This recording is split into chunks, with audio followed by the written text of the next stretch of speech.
Welcome to the Great Detectives of Old Time Radio. From Boise, Idaho, this is your host, Adam Graham. If you have a comment, email it to me, box13@greatdetectives.net. Follow us on Twitter at Radio Detectives, and check us out on Instagram, instagram.com/greatdetectives. Today's program is brought to you in part by the financial support of our listeners. You can support the show by mailing a one-time donation to Adam Graham, P.O. Box 15913, P.O. Box 15913, Boise, Idaho 83715. You can also become one of our ongoing Patreon supporters for as little as $4 per month.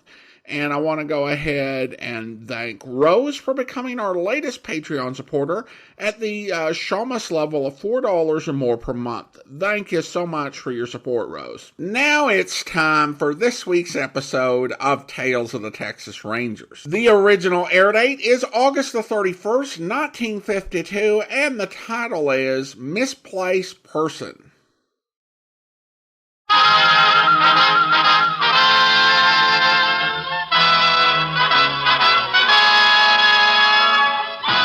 Tales of the Texas Rangers, starring Joel McCrea as Ranger Jace Pearson. Another authentic reenactment of a case transcribed from the files of the Texas Rangers.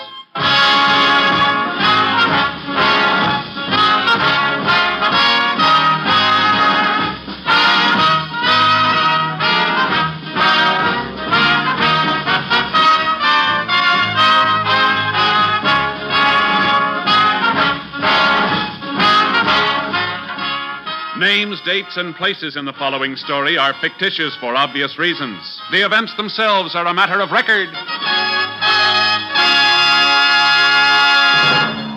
Every day, Monday through Friday, you're invited to a new program on NBC as Jay Sims brings you inside news from Hollywood. Yes, this is another in NBC's stellar daytime lineup of interesting and entertaining daytime radio programs. You'll enjoy such other favorites as Walter O'Keefe, who MCs America's funniest daily quiz program, Double or Nothing, Warren Hull, who presides over the program with a heart, Strike It Rich, and Tommy Bartlett, the MC with the roving microphone to welcome travelers as they stream through Chicago. And there's more entertainment, too, with Dial Dave Garraway. Dave has an easy, relaxed manner that's certain to give you an idea or two on how to beat the heat. And every day, Monday through Friday, NBC presents the two boys from Boston who this year won the coveted Peabody Award, Bob and Ray. If you're tired of the same old thing on comedy shows, be sure to listen to Bob and Ray for a new concept of humor, a concept you're sure to enjoy. Now, here are Tales of the Texas Rangers. And now, from the files of the Texas Rangers, the case called Misplaced Person.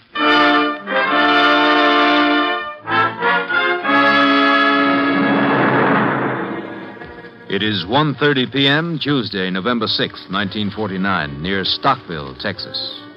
A woman and her 5-year-old son are entering a path through the woods on their way to a neighbor's house. Rowdy, what on earth are you hanging back for? Do you want to miss the whole party? Mommy, I don't want to go that way. Hurry up. We're half an hour late already. I don't want to, Mommy. There's a ghost in there. Roddy, quit your dawdling and come on. Mommy, there's a bad thing in here.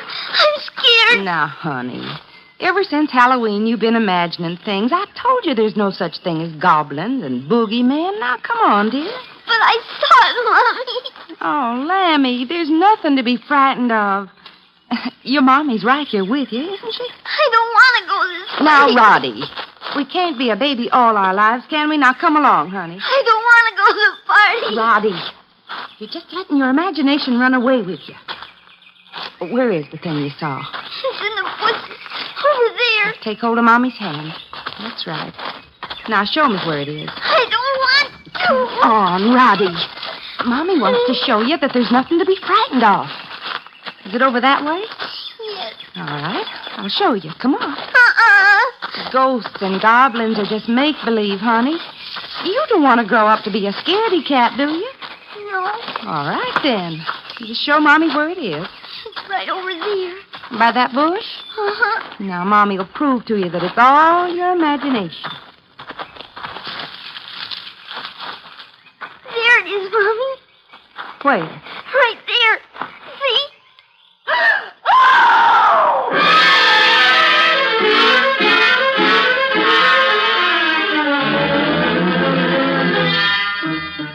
Ruddy Clark was not imagining things. What he had seen in the brush was the bruised and beaten body of a dead woman. His mother immediately notified the sheriff of Stockville County, who sent for the aid of the Texas Rangers. Rangers Jace Pearson and Clay Morgan were assigned. While Ranger Morgan searched the area around the body for tracks, Ranger Pearson talked to the little boy's mother. Oh, I was scared half out of my wits when I saw it, Ranger. What's your name, ma'am? Emma Clark. My little son really found it. It's kind of tough for a little kid to see something like that. Oh, I just hope he'll be able to sleep tonight. Is the body just the way it was when you found it, ma'am? Yes, it is, Ranger. As soon as I saw it, I ran to the neighbors and phoned the sheriff. Jace, come here a minute. All right, Clay. Thank you very much, ma'am. I guess that'll be all for now. We want you to sign a statement later on. I'll be glad to. Sure hope you can catch the murderer, Ranger. You find something, Clay? Yeah, I found this purse just off the road, Jace. Hey, look, it's got some blood on it. Any identification in it? I haven't been able to find any. Quite a bit of money, though. It throws out robbery as a motive. Anything else? Oh, usual claptrap women carry. Compact, lipstick, cigarettes. Hey, wait a minute. Here's a cash register receipt that has something scribbled on it. What's it say? Dr. Schiller, Avalon 818. That might help. Maybe the woman was one of his patients. Well, it's something to start on anyway. Yeah. Maybe he can tell us who she is.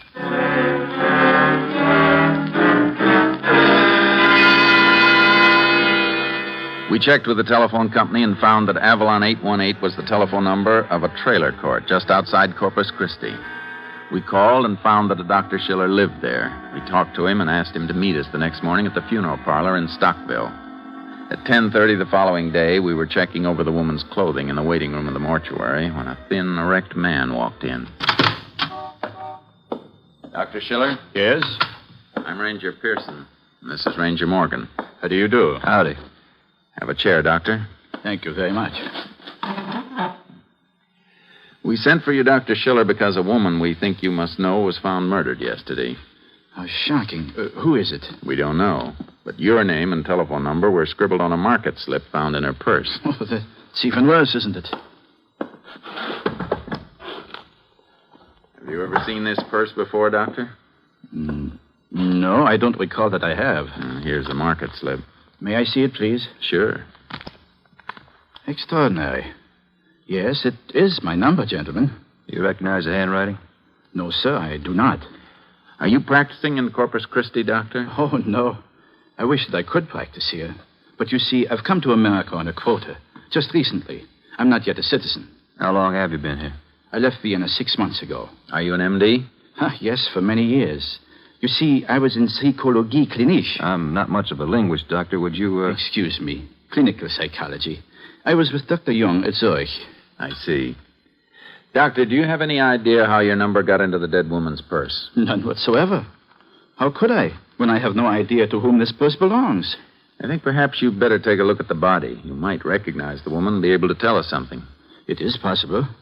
You come into the next room with us, Doctor? Very well. Some decomposition has set in, of course, but the features are still recognizable. There's a body on that slab.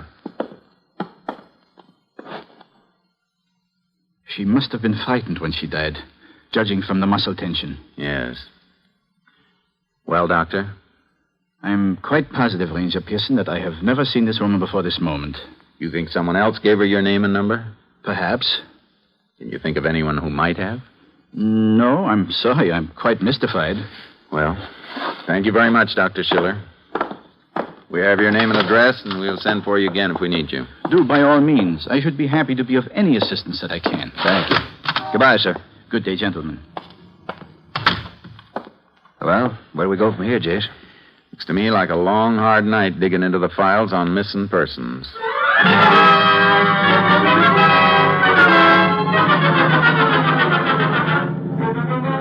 Examination of over 200 reports on missing persons finally produced a record which described the murdered woman. We sent for Mrs. Fields, who had reported her sister missing for several weeks. She identified the body and expressed distrust of her sister's husband, Thomas Red Orme, a fisherman. She stated he had recently collected insurance on the drowning of Mrs. Orme's son. Since the husband had filed no report on his wife's disappearance, we drove to Corpus Christi to talk to him. We located Orme on the Shrimper Caroline, a beat-up trawler moored to the slime-covered piles of a wharf in Redfish Bay. Caroline, here it is, Jace. Yeah, she's sure a rusty old tub. Let's go board, Clay. Right. You can smell that brine from here to Galveston. Well, not in the pilot house. Yeah, no sign of him. Yeah, maybe he's below in the cabin. Come on, let's go down. Right. Who's there? Mr. Orme? Who is it? I'm Ranger Pearson. This is Ranger Morgan. What's on your mind, Ranger? We'd like to ask you some questions. Well, I'm pretty busy getting ready to pull out tomorrow on a 3-day haul. I'm afraid you have to change your plans, Mr. Orme. What for? Old shrimp fleet's out ahead of me now. If I don't get moving, I'll be lucky if I drag in a stingaree. I'm glad we got you before you took off then. I want to ask you a few questions about your wife. What about her? She's been missing for several weeks, hasn't she? Yeah. Nigh on to 8 weeks since I set eyes on her. You tried to locate her? No. Why not? Because I was fed up with her beefing and bellyaching around. Figured it's good riddance. I think we ought to tell you, Mr. Orme, that your wife's dead. Somebody murdered her. How? He was beaten to death. You've been having trouble with your wife, hadn't you? What about it? Maybe you better tell us about it. There's nothing to tell. Didn't get along, that's all. After a kid drowned, she got worse and worse. You collected insurance after the boy was killed, didn't you? Sure, why shouldn't I? Supported him for now on the 10 years. Who had a better right? Why didn't you turn in a missing persons report on your wife, Mr. Orme? Does a man have to wigwag it to the whole world when his wife walks out on him? How many weeks ago did you say she left you? About 8, I reckon. She took all my money with her. I'd been saving for years to buy me a new motor for this stink bucket. Really fixed me up, she did. Have you seen her since you left? Yeah, just once. A couple of days after she walked out. Tried to get her to come back to me, but she wouldn't. You know where she was staying? No. I can tell you what she's doing. Spending all my money on some crackpot doctor. Doctor? Yeah. If Alma's laying in the locker now, it's all his fault. He's the one got her crowjacking in the wrong direction with all his blubber about what's going on in her mind. As if he could tell what a body's thinking. Her mind, huh? Yeah. She used to come home nights and goad me with a lot of big, crazy-sounding words. Didn't know what they meant herself. Said he was helping her to get over losing the boy. Only reason I put up with it. What was the doctor's name? Don't know. She never would tell me. Was he a psychologist? He's a quack. That's what he was. Did you ever see him, Mr. Orme? No, and I never want to. Talked to him on the phone once. That was enough. When was that? One night when I caught Alma calling him from a payphone in the fish house. Grabbed the phone and told him to man his own braces. Leave my wife alone. That was the night she left me. Said I'd disgraced her. Can you remember anything about his voice or the way he talked? Yeah. Sounded to me like he had a mouthful of snap beans. Well, thanks, Mr. Orme. We'll see you later. Now, you ain't going to keep me here in port when the shrimp are running, are you? It's my living, you know. Services for your wife are tomorrow. I'll do my thinking alone, Ranger. Reckon I wouldn't want to see you now anyways. Would you only be gone 3 days? That's all. You got a radio on board? Sure. You can always contact me through the Coast Guard. I'll be with the shrimping fleet out yonder in the Gulf there. Okay, Mr. Orme. Go ahead. We'll know where to find you. Just my luck to haul in a mess of jellyfish. Wish you luck. So long. Thanks. This doctor sounds like our friend Schiller to me, Jace. Uh-huh. And then he was lying to us. Yeah. Let's go get a wand.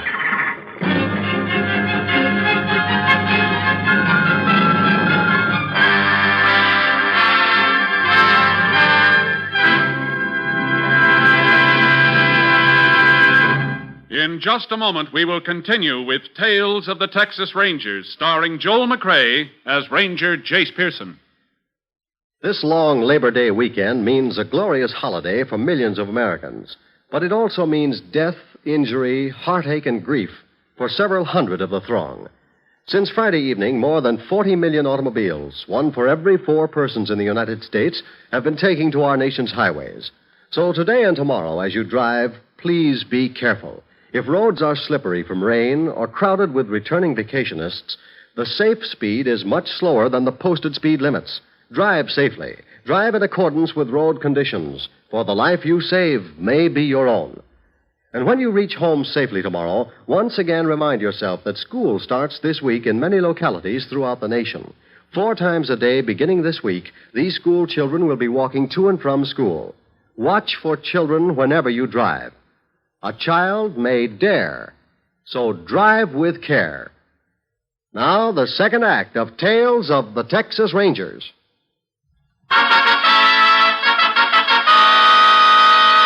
We continue now with Tales of the Texas Rangers and our authentic story, Misplaced Person.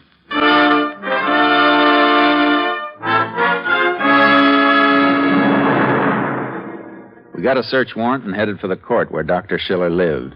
When we got there, Mrs. Akers, who ran the place, told us he wasn't home, but walked us over to his trailer.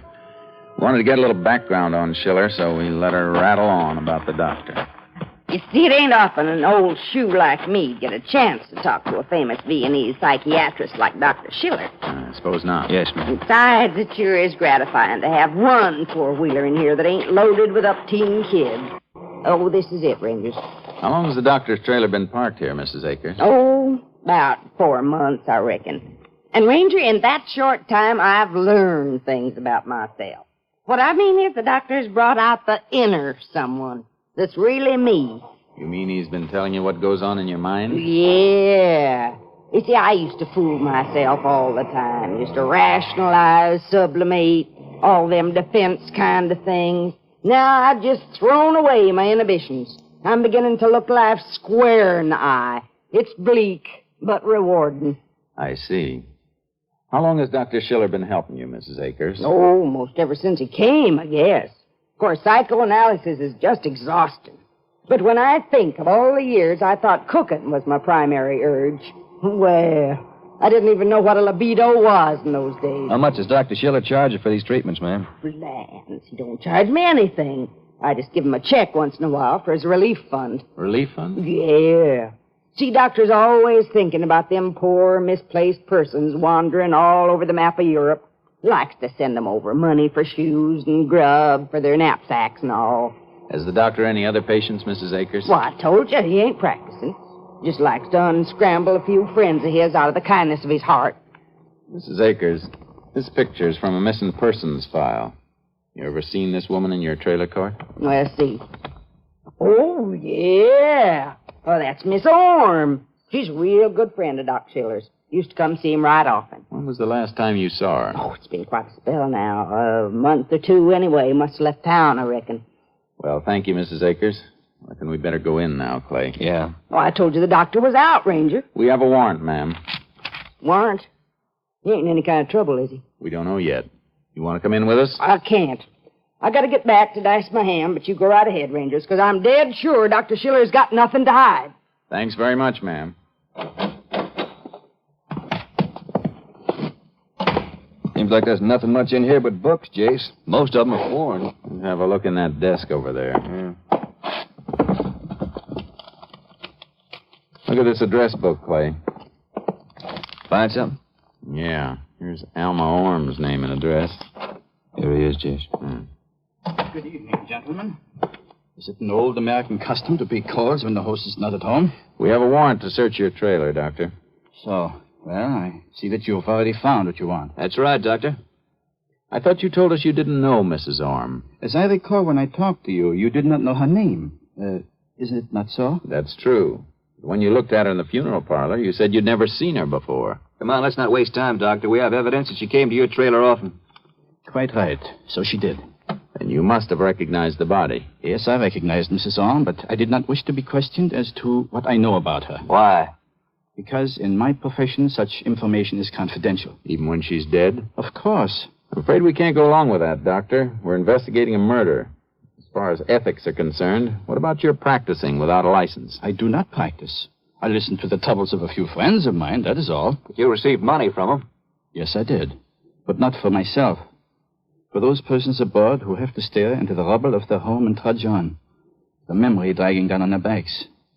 I have been destitute and penniless myself, I know. Can you actually prove you sent these donations? Of course. Here. This is my canceled check, gentlemen. Made out to the relief organization at Oberhagen. And here on the back, you will see the notation. Mrs. Ackers, $55. Mrs. Orm, $40. As you will see, my check represents the total of their donations. Well, if you don't practice here, Doctor, then you have money of your own to live on. No. Do you see these hands? Yes? These are the hands that once held a trepan in the most delicate of brain operations. Now they fold dressings, boil instruments, push patients in wheelchairs. Where? At the Thaxton Clinic here in Corpus Christi. When? Mondays, Wednesdays, and Fridays from 2 until 10. We can easily check that, you know. Precisely. That's why I told you. Why didn't you want to identify Mrs. Orm's body? You are intimating, of course, that I'm under suspicion of murder. You lied to us, Doctor. Why shouldn't you be? I see.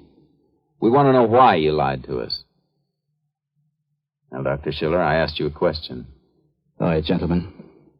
When I learned that Mrs. Orm was dead, I was afraid. Afraid that if I admitted knowing her, I would be accused of practicing without a license. And my chances for becoming a citizen would be seriously impaired. Well, if you weren't practicing, what'd you have to worry about? Her husband. Mr. Orm? Yes. He threatened to accuse me of taking money for the treatment of his wife. I see. This man is vicious, a hypomanic type. I was always afraid if Mrs. Orm stayed with him longer, some violence would come to her. So you told her to leave him? Naturally. If she had taken my advice, this tragedy might have been averted. You know, don't you, Doctor, that just by giving advice you are guilty of practicing without a license? But what would you have me do? Stand by and see this poor woman suffer when I had the power to help her? There are licensed psychiatrists you could have sent her to. I tried to. But she wanted advice from me as a friend. And it was as a friend that I gave it to her, with no thought of compensation. We don't make the laws in this state, Doctor. But if you could have seen as I did, the terror in that poor woman's mind, you would have done the same thing. It doesn't take a doctor to know that this man is dangerous. Even the night he was here, he flew into a rage and struck her. Wait a minute.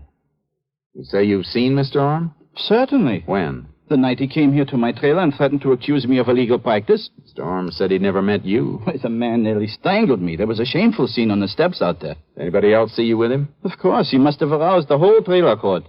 Can you remember any specific witness who could identify him? Oh, yes. Mr. Harker, Willie Harker.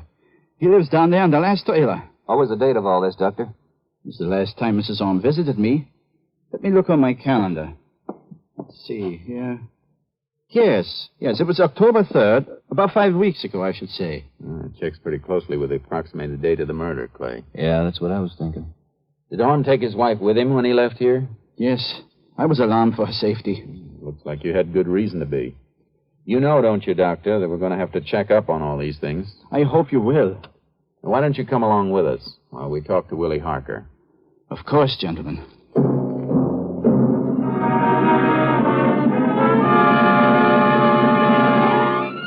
Dr. Schiller led us to a two-wheel trailer parked about 100 feet from his own. You could hear a baby crying, and a thin, sallow little man was sitting on the steps.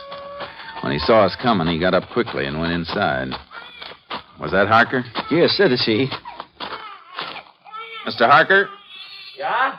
Texas Rangers. You come outside, we want to talk to you. Yeah? Oh. Hello, Doc. Dr. Schiller here says that you saw a man named Red Orm drag his wife out of the doctor's trailer several weeks ago. Is that right? No. I don't know anyone by that name. I never heard of him. Mr. Harker. Just a minute, Doctor. He's a big fella. He's got a red face. I understand he was pretty rough with his wife. I'm sorry. I can't remember anything about it. If that's all, will you excuse me? I'd like to go change a baby. My wife's out. The kid's kind of fussy today. Hey, wait a minute, Harker. Yeah. You're sure you didn't see a man and his wife quarreling outside of the doctor's trailer? No, sir. Ain't seen anything out of the ordinary that I can recall. Mr. Harker, what do you mean you didn't see anything? Just what I said. I don't know nothing about any quarrel. Well, Doctor? Why, Mr. Harker, you followed him out to his car. Don't you remember? No, I'm sorry, Doc. Oh, Mr. Harker, I know what it is. You're trying to protect me. You think I'm in some kind of trouble, no? I just can't remember anything about it. We're investigating a murder, Harker. If you do know anything, I advise you to tell us. If you don't, you're practically convicting me. Well, how can I tell what I don't remember? He's lying. You are deliberately lying. Why? Tell me that. What are you afraid of? You have to tell the truth. I wouldn't be holding back anything if I were you, Harker. But I don't know anything. Tell them the truth. Mr. Harker, if I had not been afraid, I would not be under suspicion now. I was brought up on fear, but why should you be afraid? Well, Harker? All right. I was afraid to tell what I saw. I'm afraid for my wife and kid. I got more reason to protect them than to protect you, Doctor. Let's have it, Harker. Tell us what you saw that night. Well, just like the doc here said, Orm dragged his wife out to the car, and he started beating her. She screamed, so I followed him. I tried to help her, that's all. What happened? Grabbed me by the neck and like to strangle me. Wouldn't let go till I promised to keep still about what I seen. See anything more? No. I beat it as fast as I could. I was afraid he'd change his mind and really croak me. He was putting his wife in the back seat of the car last I seen. Was she unconscious? Sure looked like it. He wasn't moving anyway. Why didn't you report this to the police? Well, because I was scared of him. All right, Mr. Harker. You and the doctor come down to the sheriff's office with us. We want to take written statements from both of you.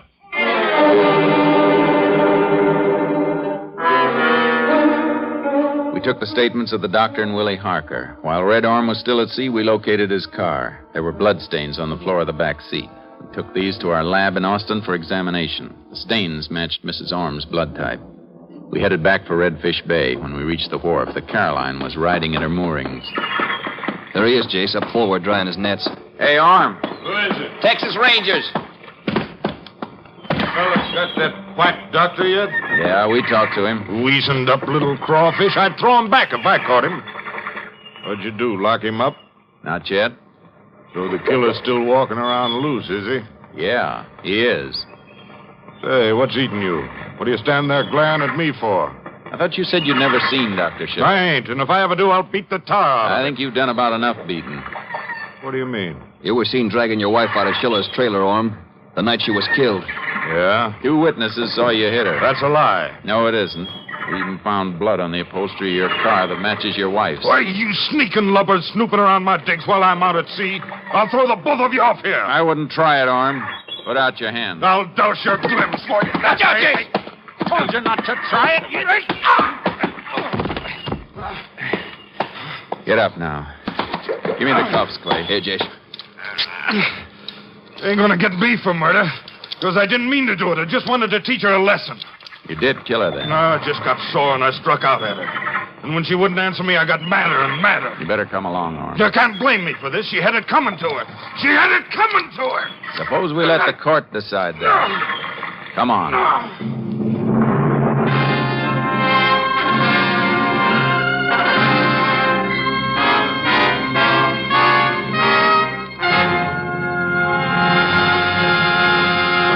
In just a moment, we will tell you the results of the case you have just heard. Many of your favorite NBC programs already have returned to the air in their regular fall time periods. And throughout the coming weeks, many more great programs will once again be featured on the NBC radio network. This week, we know you'll want to hear The Cavalcade of America on Tuesday with Robert Cummings in the starring role. Wednesday brings another authentic big story and the recounting of a reporter's battle to prove the identity of a killer. Thursday on NBC features both The Roy Rogers Show and Father Knows Best. And this Friday, Guy Lombardo will bring you the nation's most popular music on Your Hit Parade. These 5 favorite programs are sure to please, and they're only a small part of the entire weekly lineup of enjoyable listening on NBC. So remember, this week it's Cavalcade of America, The Big Story, Father Knows Best, The Roy Rogers Show, and Your Hit Parade. 5 favorites back for the fall season on the NBC Radio Network. Now, the conclusion of today's Tales of the Texas Rangers.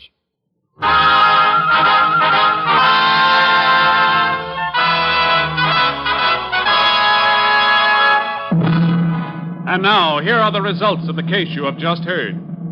Confronted with the evidence against him, Thomas Red Orm signed a confession admitting the brutal killing of his wife. He was charged with murder with malice and sentenced to 99 years in the state penitentiary at Huntsville. No charge was made against Dr. Schiller. Next week, Joel McCrea in another authentic reenactment of a case from the files of the Texas Rangers.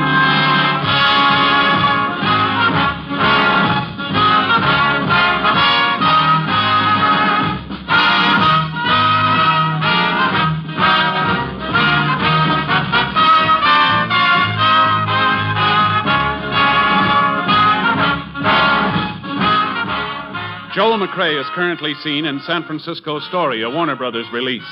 The cast included Tony Barrett, Herb Ellis, Henry Roland, Dan Riss, Virginia Gregg, and Dick Beals. Technical advisor was Captain M.T. Lone Wolf Gonzalez of the Texas Rangers. This story was transcribed and adapted by Betty Mears, and the program was produced and directed by Stacy Keach.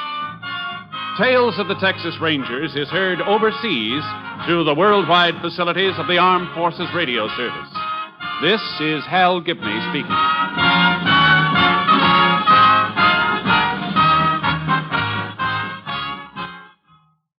Tonight, hear the Hollywood Bowl concert on NBC.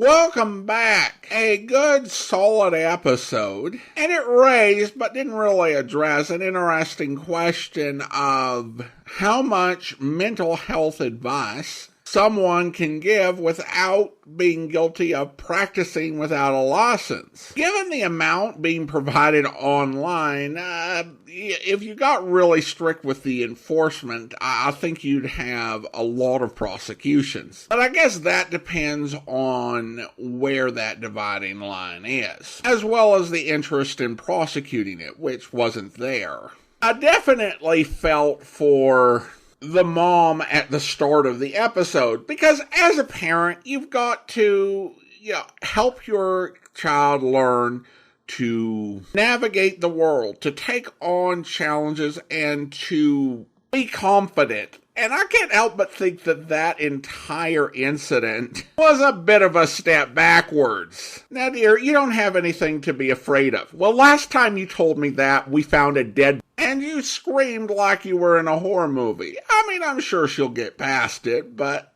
not one of the better moments that you can have as a parent. The little boy, I recognized the voice, and it was, of course, Dick Beals, who I knew growing up as the voice of Davy on the Davy and Goliath series. Well, listener comments and feedback now.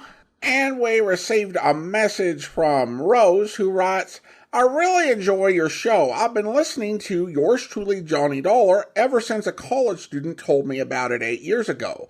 That's how I found your podcast. I've enjoyed other shows since I realized you did more than Johnny Dollar. But Johnny Dollar is still my favorite. I access the podcast directly through the app and sometimes YouTube. I'm not up to date on the episodes, and I hope I never will be, because then I'll always have more to listen to. I just heard your discussion of Shamus versus Seamus, and that made me realize it was time to sign up, since I've been thinking about signing up at the Shamus level for a while. Thank you for all the work you put in so that we can enjoy these shows. Well, thank you so much, Rose. I appreciate your note, and appreciate you becoming one of our Patreon supporters, however you say Shamus or Seamus. Thank you so much. I will say that I have had a few people who have actually taken a deep dive and gone all the way back to the start and listened to all the episodes until they got caught up. And then they went back through and started from the beginning again. So that is an option. If you've got more than 4,000 episodes in the archives, once you get through it all, you're going to not remember everything, and so there's a chance to play it again. Now we turn to YouTube, where a listener challenges the way that identification was done. He writes, when the Texas Rangers walk the constable into the next room to face Dan to be ID'd, this is grounds to have the entire case thrown out. They do lineups for a reason. It's not a suggestion. It's the law. Okay, a few things regarding this comment. First of all, while a lineup is often used, it's not the only method of identification. There are many cases where law enforcement can do show-ups, where a witness is presented with a single suspect and asked whether this is the person that did it. There are a lot of restrictions on when that can be used, and from what I've read, courts will make decisions if they feel an identification process was somehow prejudicial. Also, from what I've read, it doesn't appear typical that a whole case will be thrown out, just the testimony of a particular witness. In many cases, if that testimony is crucial, the prosecutor will drop the case. But even more than that, I went ahead and re-listened to the portion of the episode, and what happened was that Ranger Pearson asked, "Who was it that you saw out here with the other bank robber?" And Dan stated that it was the constable. So at that point, Dan had actually identified who he'd seen. And keep in mind that this is a small town in early 20th century Texas. People knew who the constable was. They knew what he looked like. And in effect, the scene where they brought the constable into the room with Dan was to make triple sure that Dan could recognize the constable. So while I am not a lawyer, am not offering legal advice, and I'm not even asking you to send me money to send to displaced persons, as a layman, I don't think they needed to do a lineup. Now, one thing I did find interesting when I was researching is that defense attorneys can actually request that a lineup be done, and so can prosecutors after arrest in modern criminal proceedings. So in a modern context, the defense attorney that the constable hired could go ahead and have a lineup of men who have similar appearance to the constable, and then have Dan try to pick them out. And then if Dan couldn't pick out the constable, it would cast doubt on the identification. Of course, this was the 1920s, and case law may not have evolved that far. And I know there are some folks who have problems with that idea that in the past, because certain judicial rulings had not been made, accepted and legal police procedure was different than what it is today, and certainly that's the case. One thing that's a little bit unrelated but still interesting to me is that one of the cases that I found where there was a decision by the court involved a lineup that was done after an indictment was obtained, and the prosecution did a lineup to bolster its case, and it actually did lead to a conviction being overturned because the court found that the defense should have been involved. The defendant had a right to counsel, and so if you're going to have a post-indictment, post-arraignment sort of lineup, both parties have to be involved. At least that's the way that the information I found online reads, because there are ways that lineups can be done that are prejudicial or will harm a defendant's right. There aren't the same restrictions if the police haven't decided to charge someone yet, but they better be sure that the procedures they use are constitutional and won't be called into account, because that is really what can lead to a case being thrown out. Again, if I've misread anything as an unqualified layman, I would welcome anyone who wants to offer a correction if they're a real-life lawyer. But thanks for the comment. It's always interesting to have a reason to look something up. And now it's time to thank our Patreon supporter of the day. I want to go ahead and thank Lance, Patreon supporter since January of 2022, currently supporting the program at the Master Detective level of $15 or more per month. Thank you so much for your support, Lance. And that will do it for today. If you are enjoying this podcast, please follow it using your favorite podcast software. And be sure to rate and review us wherever you download the podcast from. Now, we have a few more programming notes than normal.